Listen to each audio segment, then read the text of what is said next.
Corte Superior de Justicia de Lima, Primera Sala Civil.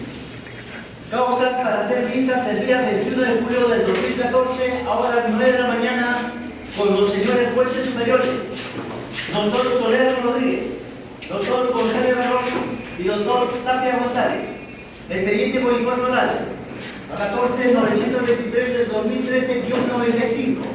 Demandante Alan García Pérez. Demandado Comisión Investigadora Multipartidaria del Congreso de la República y otros. Materia proceso de amparo. Se han concluido, señor presidente. El señor relator de cuentas de las razones expedidas en el presente proceso hace dar cuenta de lo que es materia de grado. Por su venia, señor presidente y señores jueces superiores, se hace presente que a la solicitud presentada por el Procurador Público del Poder Judicial y el señor Tejada, la obtención solicitada por decoro han sido rechazadas ambos recursos. Y es materia de grado el auto contenido en la resolución número 22 de fecha 27 de marzo del año 2014, durante a folios 311 a folios 326, que resuelve declarar la nulidad de la citación del 4 de octubre del año 2013, la sesión del 30 de octubre del mismo año. Además, se declara la nulidad de los actos posteriores o sucesivos que afecten los derechos constitucionales protegidos en el presente proceso, referidos exclusivamente al demandante. 2. En consecuencia, corresponde que la demandada proceda la vista de fecha 27 de diciembre del año 2013. Señores abogados, el colegiado ha concedido unos 5 minutos a pedir la palabra por su orden respectivo.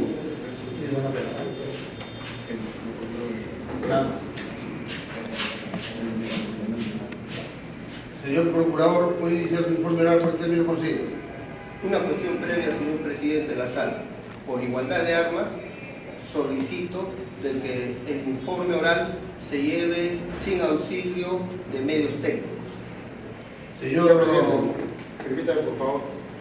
El pedido, sabiendo la actitud que tiene el procurador sobre esta materia, cuando uno utiliza estos equipos que no hacen más que ilustrar mejor y facilitar, centrarnos en lo que es la materia de la controversia, el pedido, mi parte, lo ha hecho por escrito, señor presidente. Quería dejar constancia en mi ocasión. Tengo el campo, ¿no?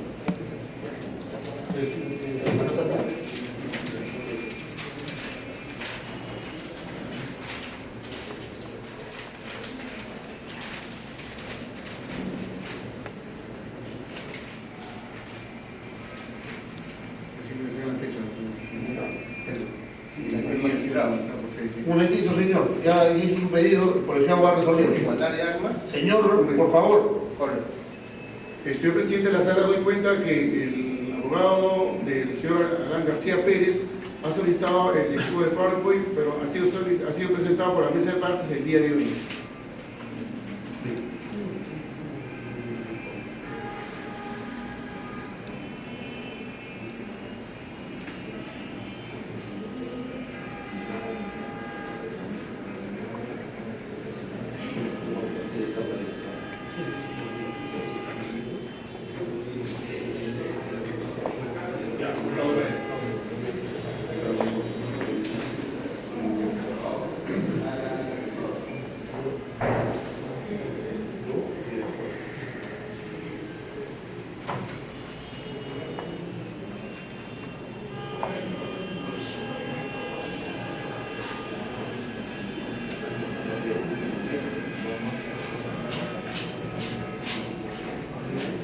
Presidente, ¿me permite?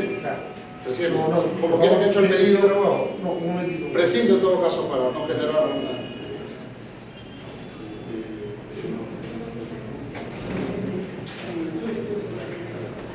¿Está prescindiendo usted, señor? Ya, no hay acuerdo del colegiado a efectos de que, pero como una cuestión, yo creo que, señor Procurador, lo que hay que venir acá a exponer al colegiado y también ilustrar, en todo caso, a los oyentes. Y estos equipos, hace 10 años, señor presidente, había que hacer los cambios. Ahora ya no. Puedo utilizar mi laptop. Señor abogado,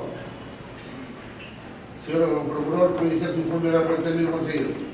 Señor presidente, señores jueces superiores, la Procuraduría Pública del Congreso de la República ha interpuesto recurso de apelación contra la resolución 22 de fecha 27 de marzo del 2014, corregida por resolución 23 de fecha 9 de abril del 2014, por cuanto al momento de resolver el juez de la demanda, no obstante que conforme a la sentencia de fecha 19 de septiembre del 2013, la Comisión Investigadora Multipartidaria elaboró la carta de citación de fecha 4 de octubre del 2013, se llevó a cabo la sesión de fecha 30 de octubre del 2013 y todos los otros actos posteriores, el juez de la demanda, al momento de resolver el pedido de nulidad del demandante, ha resuelto en mérito a las reglas de la sentencia de vista de fecha 27 de diciembre del 2013.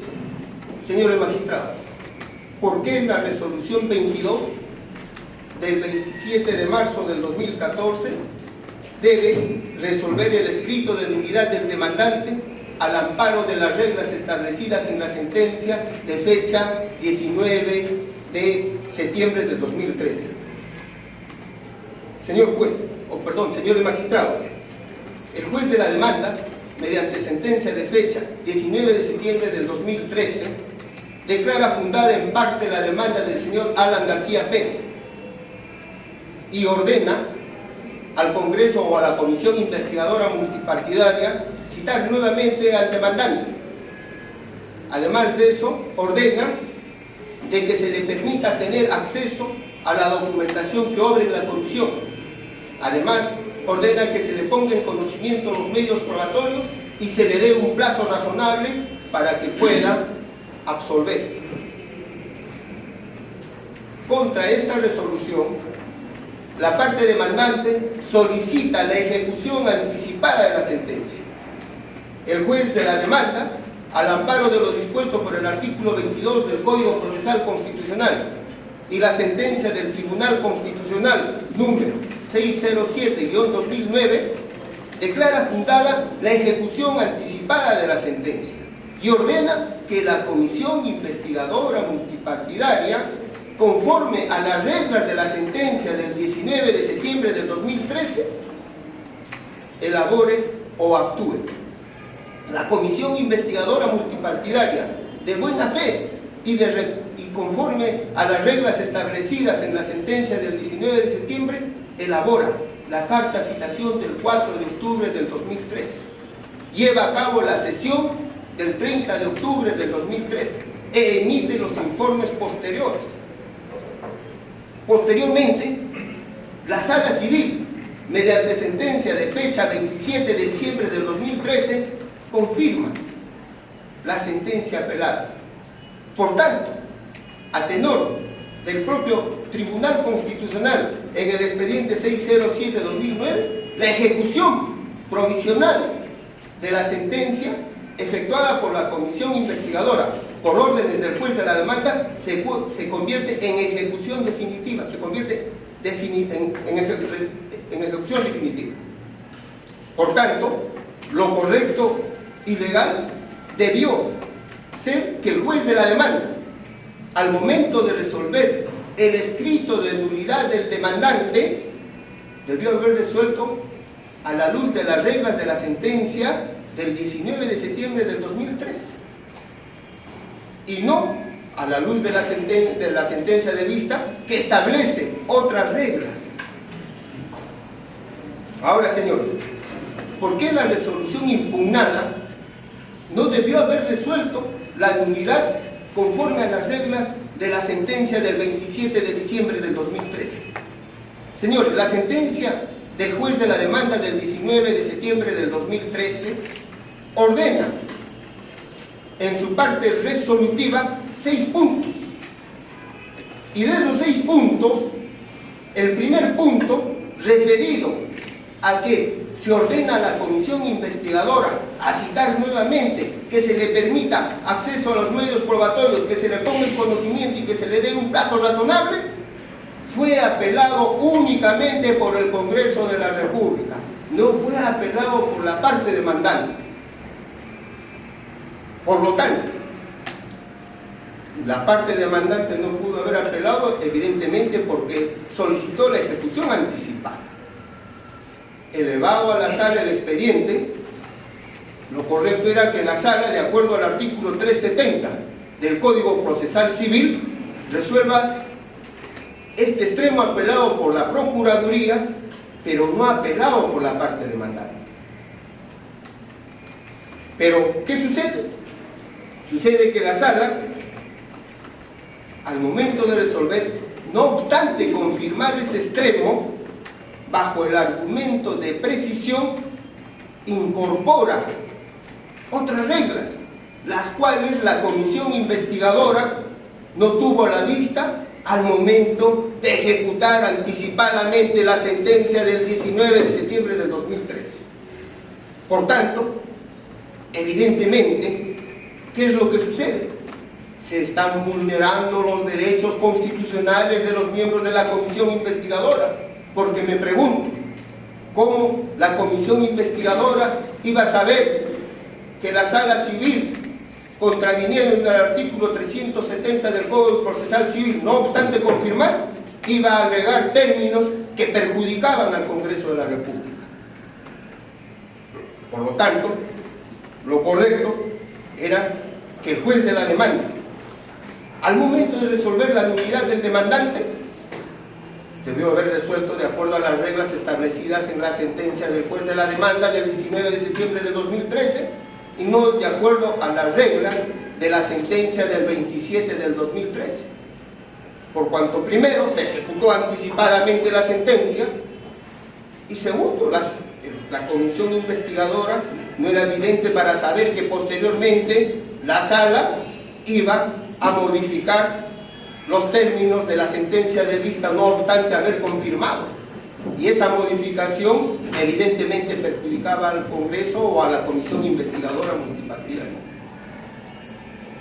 Asimismo, señores magistrados, si nosotros compulsamos, verificamos la carta citación del 4 de octubre con la sentencia de fecha 19 de septiembre del 2013 que ejecutó anticipadamente, vamos a ver de que la carta citación cumple con todos los extremos que señala la sentencia del 19 de septiembre del 2013.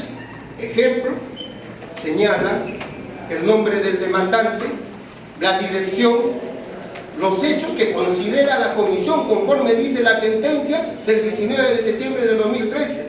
Ejemplo, en relación con la política de otorgamiento masivo de gracias presidenciales a presuntas irregularidades en los indultos humanitarios de José Enrique Crucial, Juan de Anderas Otone y Julio Espinosa Jiménez, así como presuntas irregularidades en el otorgamiento de conmutaciones a sentenciados por tráfico ilícito de drogas en modalidad agravada, en las cuales se presume cobros indebidos para su otorgamiento a través de una red de corrupción a la que presuntamente pertenecerían algunos miembros de la Comisión de Gracias Presidenciales y otros funcionarios del gobierno. Es decir, si nosotros verificamos la carta citación recibida por el demandante el propio 4 de octubre del 2013, vemos que son más de 4 o 5 páginas. Además de eso, también obra en el expediente los cargos donde se acredita que el abogado de la parte demandante, doctor Erasmo Alejandro Reina Alcántara, tuvo acceso a la documentación que obraba en la comisión investigadora.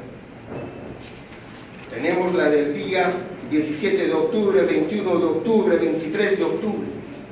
Evidentemente, señores magistrados, lo correcto y lo legal debió haber sido que el juez de la demanda, al momento que la parte solicitó la nulidad de la citación del 4 de octubre, debió haber resuelto de acuerdo a las reglas de la sentencia de fecha 19 de septiembre de 2013. Por todo ello, señores magistrados, solicito que la sala revoque la resolución 22, corregida por resolución 23, y reformándola, declare infundada el pedido de nulidad de la parte demandante. Gracias, señor magistrado. El abogado que dice el informe oral por el mismo término. Gracias, presidente. Presidente, un poquito para ubicarnos en materia, quiero hacer un poco de correlato porque parece que hay una confusión con todo respeto al señor procurador. Sostiene que en este proceso, como cuestión preliminar, quisiera plantear que habría 2 sentencias. Eso es un descubrimiento que me acabo de enterar. Los procesos constitucionales concluyen con una sentencia. Lo que ocurre es que en este caso del presidente García, lo que ha hecho el colegiado superior no solamente ha confirmado la sentencia del juez, sino a su vez ha hecho algunas precisiones cuyos sustentos del derecho violado emergían de la demanda.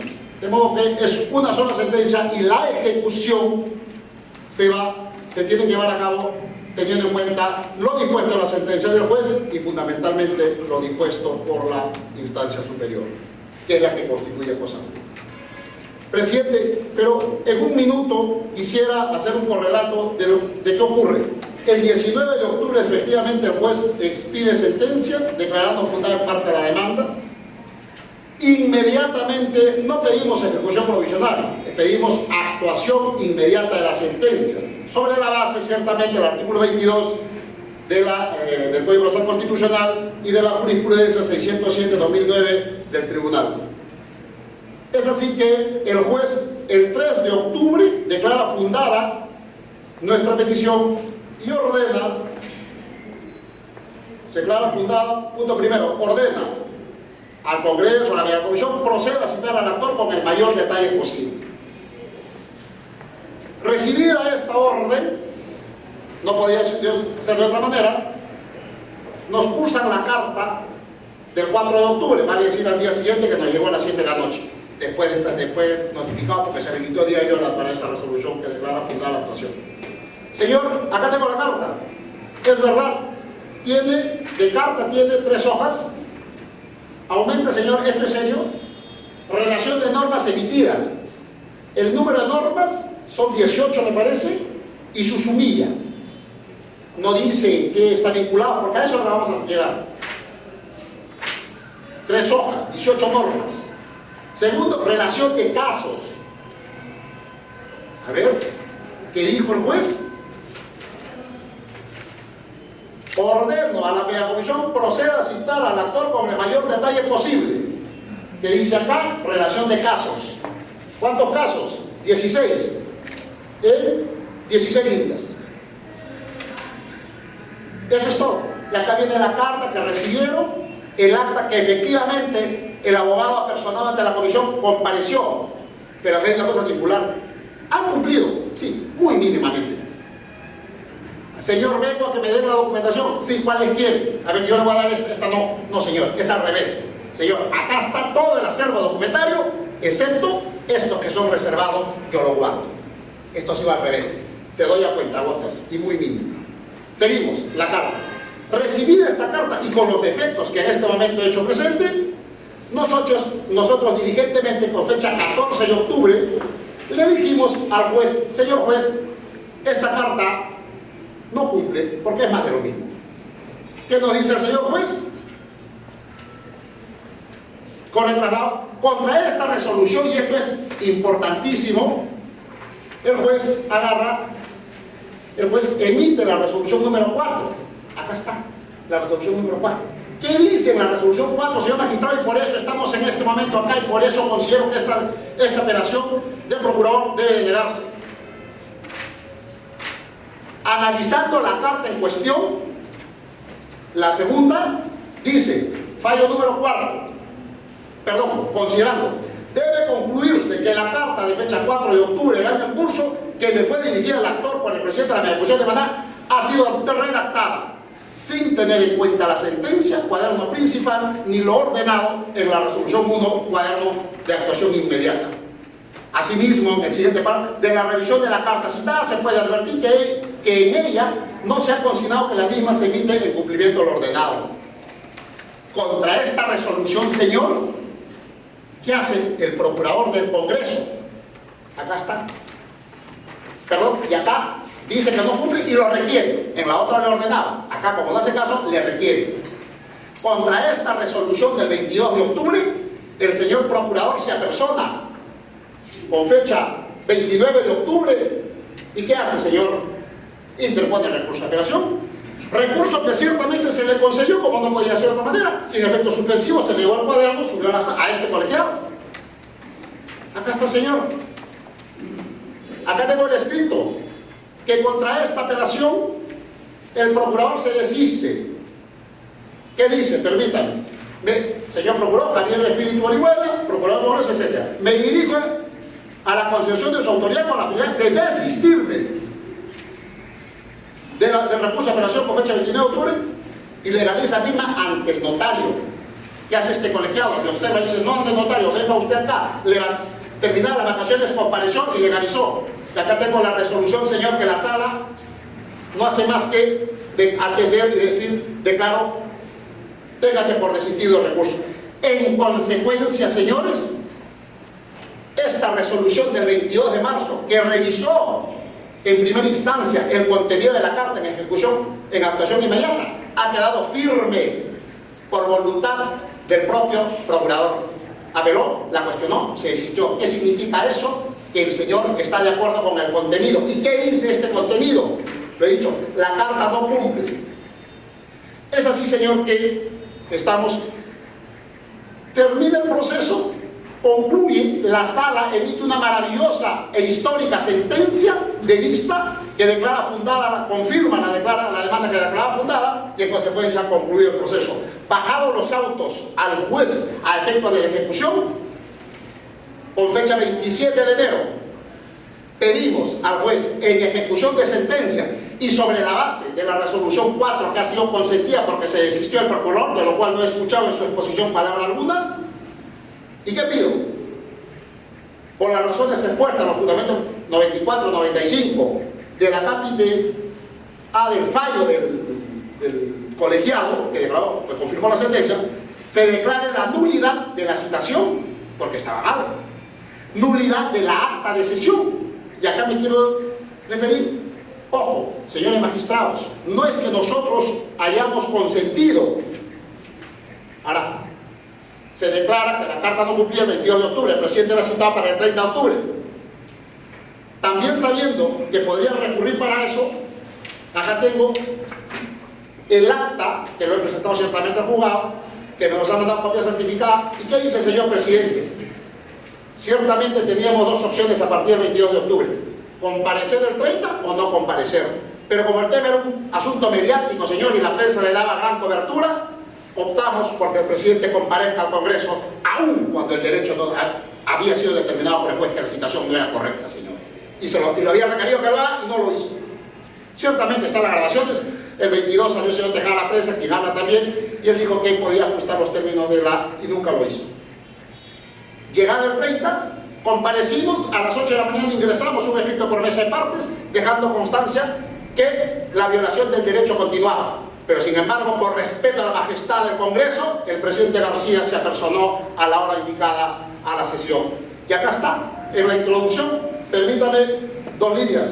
El señor Alan García Pérez dice, comillas, señores miembros de la comisión, previamente quisiera dejar constancia que mi gestión ante el Poder Judicial y las resoluciones, sentencia y resolución de cumplimiento anticipado expedido por el 5º Juzgado Constitucional que se debe a que en el trámite de estas investigaciones y convocatorias no se cumplió adecuadamente la regla del debido proceso e inclusive dejo constancia aquí que estoy presente por mi obligación de presidente de la República y por la opinión pública, pero considero que no se ha cumplido lo dispuesto por el juez del 5º Juzgado Constitucional. ¿Qué estaba haciendo con esto, señor? Voy concluyendo. Estábamos dejando constancia de que nos apersonábamos, a pesar que la situación estaba mal, para que luego no se diga que se había convalidado con la presencia del presidente García. Y concluyo, señor, cuando nosotros, y también pedimos en este escrito la citación, la sesión, que no hemos convalidado ciertamente, y la nulidad de todos los actos posteriores, ¿a tenor de qué?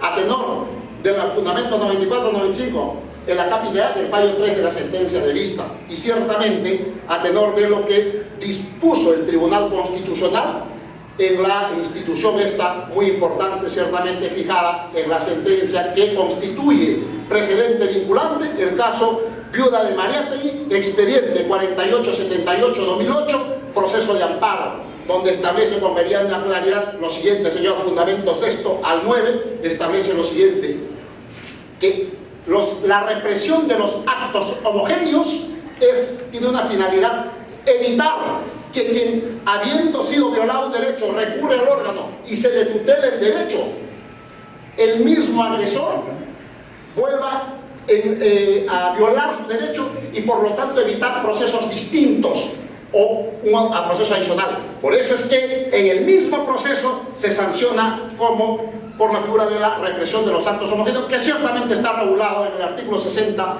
del Código Procesal Constitucional. Señor, entonces pedimos la nulidad en ejecución, se corrió traslado, el procurador absuelve, y nada de lo que ha dicho en este momento dice en su escrito. Señor abogado. Voy terminando, señor. Hasta que finalmente expide la resolución que en materia de grado. Que la resolución hace dos cosas importantes. En el fallo primero, cuya parte pertinente pedimos que se confirme, se declara la nulidad de la citación del 4 de octubre por los defectos que he denunciado. Con esto voy concluyendo. Se declara asimismo la sesión del 30 de octubre, porque claro, no podía ser de otra manera, si se había sido mal citado, mal había comparecido.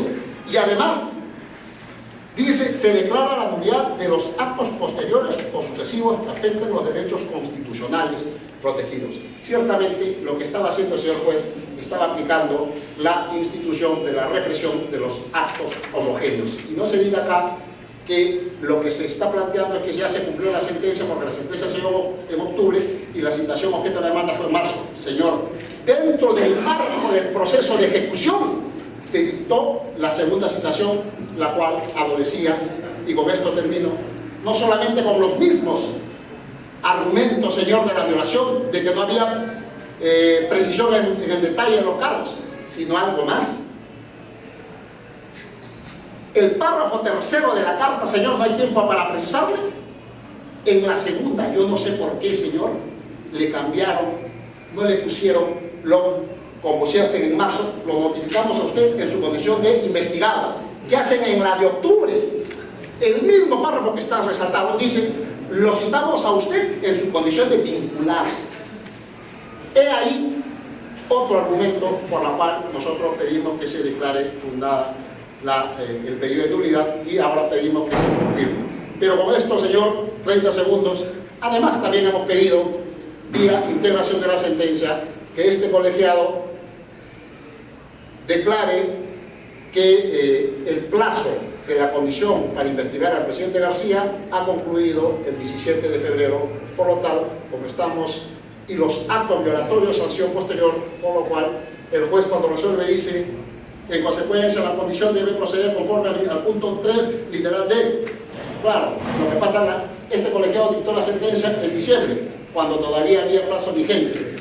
Cuando el juez dicta la resolución, ya era marzo y el plazo había vencido. Por lo demás, señor, pido que se confirme el extremo que ha apelado, que declara fundada la nulidad, y en ese extremo se integre el pedido que nosotros hemos hecho a este colegiado. Muchas gracias.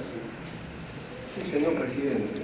Solamente para contarle al abogado de la parte demandante.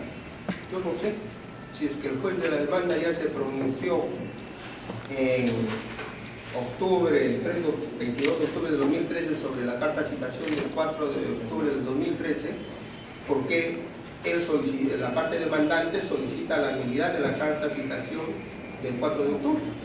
En su recurso de apelación solo solicita de que ya no se le siga investigando al señor demandante Alan García Pérez, pero refiriéndonos al escrito de desistimiento, es cierto, nosotros presentamos el escrito de desistimiento con el objeto de solicitar el archivamiento del proceso. ¿Y por qué? Simple y llanamente, por cuanto, como todos sabemos, una resolución tiene tres partes fundamentales de acuerdo al artículo 122 del Código Procesal Civil. Su parte expositiva, que detalla los hechos o el trámite del proceso; su parte considerativa, que son el análisis objetivo o subjetivo de acuerdo a sus condiciones fisiológicas e ideológicas del juez; y la parte resolutiva, la decisión. Y si nosotros leemos la resolución 4 del 22 de octubre del 2013, en la parte donde decide el señor juez, en ningún extremo se pronuncia por la carta de citación del 4 de octubre del 2013.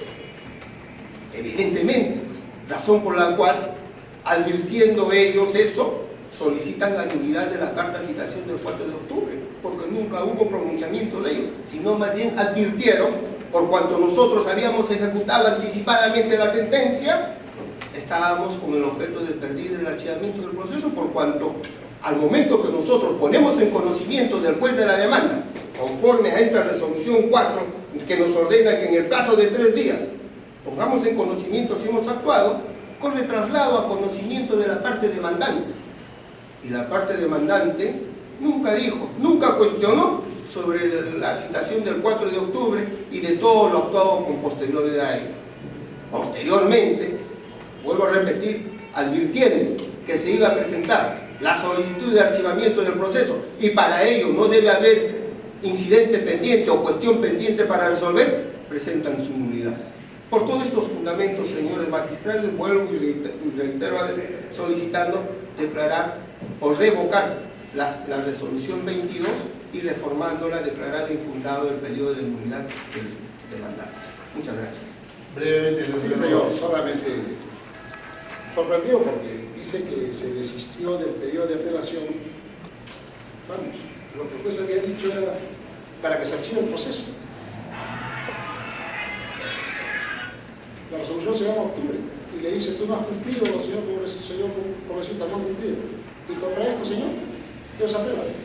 O sea, había una resolución que le decía que la nueva citación, la última, no estaba bien. No estaba bien. Ellos dicen que se desistieron por archivar, pero ¿por qué? ¿Por cómo dejaron consentir esto? No entiendo. Simplemente, por lo demás, señor, creo que en extenso, en mi escrito y en nuestros escritos, tanto de pedido de nulidad, no solamente se sustenta en toda la cronología y los hechos fácticos que han ocurrido en el proceso, sino también tiene sustento normativo, porque se basa pues en las disposiciones del Código Procesal Constitucional. Además, se sustenta en sendas jurisprudencias del Tribunal Constitucional sobre la materia. Finalmente, creo que no he sido refutado por mi colega respecto a la teoría de la institución de la represión de los actos homogéneos. Es allí que se sostiene esta decisión. Y además, señor, no hay que olvidar, con esto concluyo, que lo que se hace en octubre es pedir dentro del marco, dentro del trámite de este proceso, que me vuelvan a citar. En consecuencia, esa nueva citación, que es objeto ahora de la nulidad, señor, califica con mucha mayor fundamentación, argumento, fáctico, jurídico, incluso que la represión de los actos homogéneos. Por lo demás, pido que se confirme la resolución, el auto dictado en ejecución de sentencia que declara la nulidad tanto de la citación, de la sesión y de los actos posteriores, que ciertamente incluyen los informes que ha elaborado la media comisión, únicamente que correspondan o que impliquen responsabilidad del patrocinador. Señor procurador, usted en su informe oral ha dejado entrever respecto a la ejecución anticipada del proceso constitucional que si con esta ejecución anticipada se habría cumplido con la sentencia ordenada, por lo tanto debe archivarse, ¿o no es así? Señor, no, le pregunto, ¿ese más o menos es el sustento de su informe? correcto. Ya. O sea, Entonces, mi pregunta concreta es, ¿usted cree que una incidencia de ejecución anticipada jurídicamente, usted como abogado, puede prevalecer ante una sentencia firme con calidad de cosa juzgada? doctor, te voy a responder con el precedente del Tribunal Constitucional, expediente 607-29-PA, que en su numeral X, efectos de la sentencia de segundo grado. Textualmente dice, si la sentencia de segundo grado confirma la decisión del juez que se venía ejecutando provisionalmente, dicha ejecución se convertirá en definitiva. Textualmente, doctor.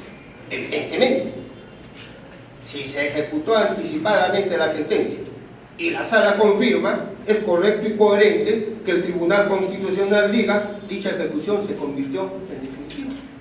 Entonces lo correcto también, ergo, es que de acuerdo a las reglas de la sentencia del juez de la demanda del 19 de septiembre de 2013, se compulse, se verifique el cumplimiento de lo actuado por la comisión investigadora. Bien, a eso vamos. Entonces usted ha señalado también en su informe oral que ustedes habrían cumplido, lo digo en condicional, con la sentencia pronunciada en autos, o sea, la del 22, o sea, la del 19 de septiembre del 2013, ¿no es cierto? ¿Con qué habrían cumplido ustedes? ¿Con la carta de qué fecha? Con la carta de citación del 4 de octubre del 2013, notificado el mismo día al señor demandante el 4 de octubre del 2013.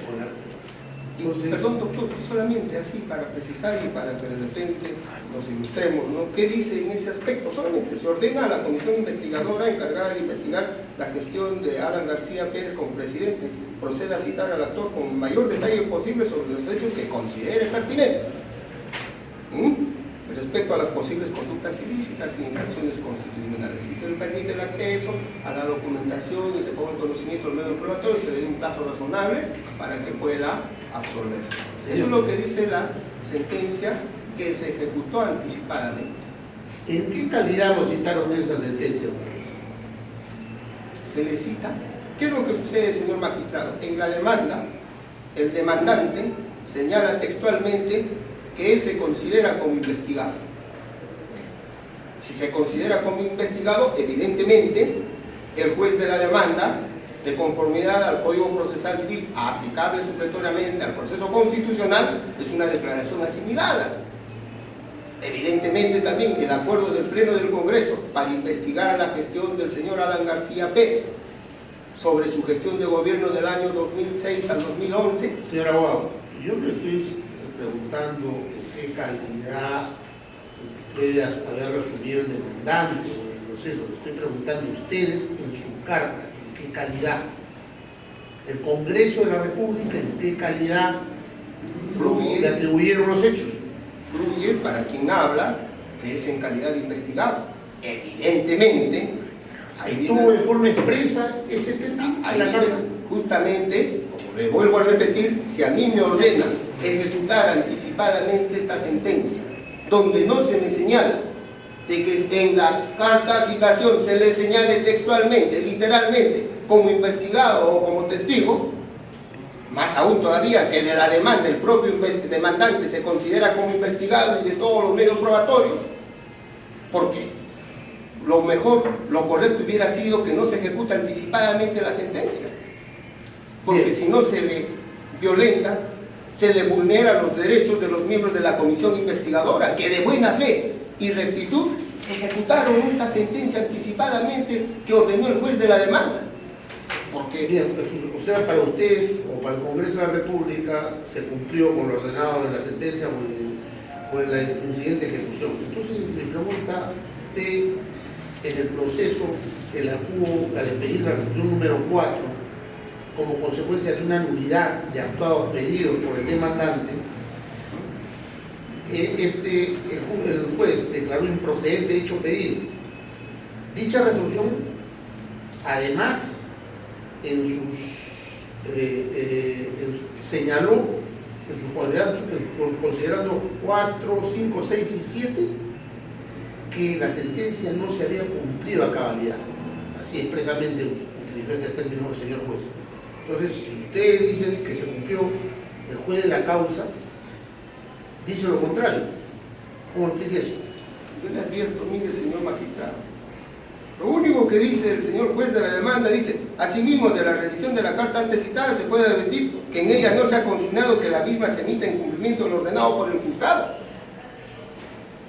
Pero ese es el análisis subjetivo, el análisis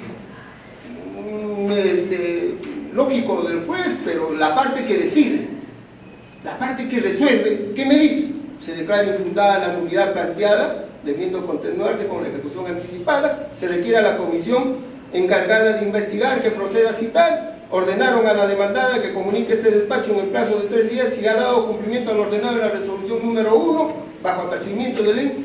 Es decir, señor magistrado, en su parte decisoria, en su parte resolutiva, no se pronuncia de la citación del 4 de octubre de 2013. Señor abogado, usted como colega que es, nosotros también somos abogados, sabe que una resolución, llámese auto, llámese sentencia, no solamente es lo que ordena la parte resolutiva. Una resolución contiene, como usted inicialmente lo dijo, ¿qué es lo que contiene el 122? Usted mismo lo señaló. Sí, pero la estructura de Parte positiva, considerativa, y precisamente la parte considerativa es el sustento de la resolución. Bueno, ¿alguna? Yo sí. El señor vocal le va a hacer una pregunta, por Por favor. hacer algo de la parte demandante. En primer lugar, yo escucho en el informe que dice que en la sentencia de vista se ha aplicado la institución de la represión de los actos homogéneos. No se ha aplicado, ¿no? No, perdón, no he dicho eso. Y si usted Entonces, a ver, más o menos, aclárame ese punto. Sí, no, porque la sentencia de vista se ha pronunciado, ha confirmado todos los extremos de la sentencia de 20 grados, además ha reformulado algunos aspectos, como por ejemplo el juez imparcial que exhortaba, y la sala declaró infundado ese extremo, pero en ningún momento, en todo caso, si lo he dicho, usted lo ha entendido, me he expresado mal. Lo que estoy diciendo es que posterior a la sentencia de segundo grado, nosotros pedimos la nulidad de la citación, la sesión y los informes, justamente recurriendo a la institución de la represión de los actos homogéneos. En todo caso, ¿Cuándo lo ha solicitado? el 27 de enero hemos solicitado, que justamente fue producto del traslado y la decisión del juez, que es materia del grado. Correcto, pero acá en ese escrito de enero de 2014, usted señala que en vía de ejecución de sentencia está haciendo el pedido, no de represión de actos homogéneos.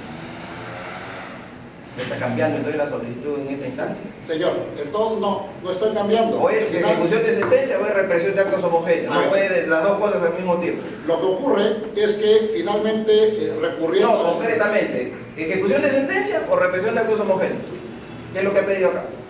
en ejecución de sentencia, la nulidad de la casa. En ejecución de sentencia. Entonces, En ejecución de sentencia. en ejecución del mandato de la sentencia, no en represión de actos homogéneos. Entonces, Califica incluso mejor, creo que... Entonces sí, el otro argumento ya no parece objeto. Otra pregunta. Escuché el argumento referido a que como el Congreso se desistió de la apelación sobre la ejecución anticipada, entonces ya aceptó que se deba anular las citaciones del 4 de octubre y siguientes, ¿no? Ese es el argumento. Ese es el argumento central. Ya, o sea que si el juez de ejecución hace una ejecución ilegítima, irregular, contraria a la sentencia, por el desistimiento tenemos que aceptar. No, señor. Lo que ocurre es que la sentencia no solamente no desborda lo que ha dicho, al contrario, la sentencia, la resolución encuentra sustento, o por lo tanto, o mejor dicho, la resolución de vista escolta, lo protege mejor y blinda la decisión, tanto la sentencia de primer grado del 19 de septiembre como la resolución 1 que ordenó la actuación inmediata y la resolución 4, señor, y permítame precisar en esto. Incluso en la sentencia histórica a la que me he referido, la sentencia vista, se dice una cosa fundamental sobre la base del artículo del fundamento 29 de la sentencia Barreto Leiva versus Venezuela, emitida por la Corte Interamericana de Derechos Humanos, y aprovecho acá también en todo caso para replicar lo que contestaba, si era testigo o no. En esta sentencia, señor, la Corte Interamericana, analizando el caso de Barreto Leiva, estableció con meridiana claridad lo siguiente: si bien es cierto, dice, si bien es cierto, por los medios de comunicación el demandante se puede haber enterado que tenía la condición de testigo, ello no es óbice o ello no exime que quien investiga, en este caso el Congreso, tenga la obligación de citarle cuál es su estatus jurídico. Justamente por eso es que si te citan como testigos, tiene otra connotación, otro tratamiento. Ya que está entrando en ese punto, que no lo había preguntado, vamos a entrar a ese punto. La calidad de la persona que es llamada a declarar. Entonces ustedes lo que dicen es que no saben si eran investigados o si eran testigos. Ese es el argumento también. Señor, lo que no, es un argumento concreto, ya no otro discurso. Acabó. Ustedes no saben entonces si es investigado o es testigo. A ver, sí, te voy a responder por lo que tengo. Pero ¿cuál es el argumento? No sé El argumento- que soy un investigado o soy un testigo. El argumento es este, señor. Acá está. Los párrafos son exactamente lo mismo. La de marzo. En el marco del respeto al debido proceso, estoy en la obligación de informarle que se le convoca en su condición de investigado. En el marco del derecho fundamental y constitucional del debido proceso, estoy en la obligación de informarle que se le convoca por su vinculación. Este es de marzo, esto es de octubre. En esta, no solamente es muy genérica, sino además le quitan la palabra investigado que había en la anterior citación que fue declarada nula por la sentencia. Por eso, Nosotros ciertamente... ¿Ustedes qué dicen? Que son testigos entonces. Ya que No, se usa nosotros, la palabra investigado, son nosotros testigos. consideramos que son investigados, pero el hecho que nosotros consideremos que el presidente García era investigado, porque además la comisión se llama así, eso no lo existe. Entonces, si yo voy como investigado, ¿cuál sería mi agravio? Yo sé que soy un investigado, estoy yendo como investigado. ¿Cuál es mi Estoy yendo agravio? como investigado, dejé constancia de que se me sean citando sin precisarme los cargos. ¿Cuál es mi agravio? Yo sé que soy un investigado. ¿Cuál es mi agravio? Es más, si hubiera sido citado, El derecho a la defensa, si hubiera ciertamente. citado como testigo, entonces ni siquiera habría nada que discutir aquí. El derecho a la Porque defensa. un testigo no tiene que imputarle cargo. El derecho a la defensa se me está mirando, Ya, ciertamente. yo, señor presidente, no tengo ninguna otra pregunta. El señor Roncal le va a formular unas preguntas relatorias al señor Novoa. Señor abogado, buen día. Una pregunta. Al margen del contenido de la carta de citación que oportunamente vamos a examinar, quisiera saber si durante este procedimiento de investigación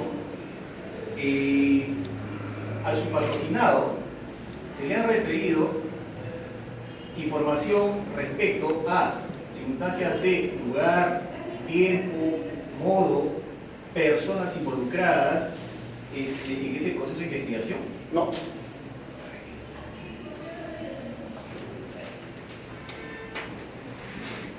Voy a leerle, acá tengo la carta, y la tienen ustedes seguramente, que la han apuntado. Mire que dice, además, adelanta la opinión. Mire, voy a leer el primer punto. Dice, asimismo, en el manejo arbitrario e ilegal de instituciones. Ya concluyó, le estaba citando, 4 de octubre, y decía que comparezca a sí mismo por el manejo arbitrario e ilegal. La comisión ya concluía, sin que haya oído al presidente García, que ya era ilegal sus actos.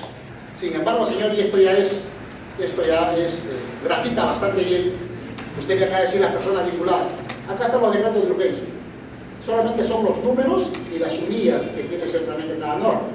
No dice, por ejemplo, nos hubiera gustado que nos diga acá, decreto de urgencia 020, 2008, sumilla, dicta normas de austeridad y racionalidad del gasto público. Nos hubieran dicho, y en consecuencia esto tiene alguna vinculación, por esto los indicios aparecen. Coyique, el tema de Coyique, vivienda. A ver, usted ha hecho la inversión en Coyique a efecto de crear pues todo un marco legal, a efecto de favorecer a DH porque si algo de eso, no dice nada, señor. Por eso, no dice, por eso nosotros digo, ¿cuándo ocurrieron los hechos? ¿Qué vinculación tengo? ¿Soy qué partícipe? ¿Tengo vinculación directa e indirecta? ¿Quiénes participaron conmigo? No se dice nada. Y mire, fíjese, señor, fíjese un defecto, un defecto ya pues medular. Permítame lo que siempre se comenta en la prensa, señor, narcoindultos.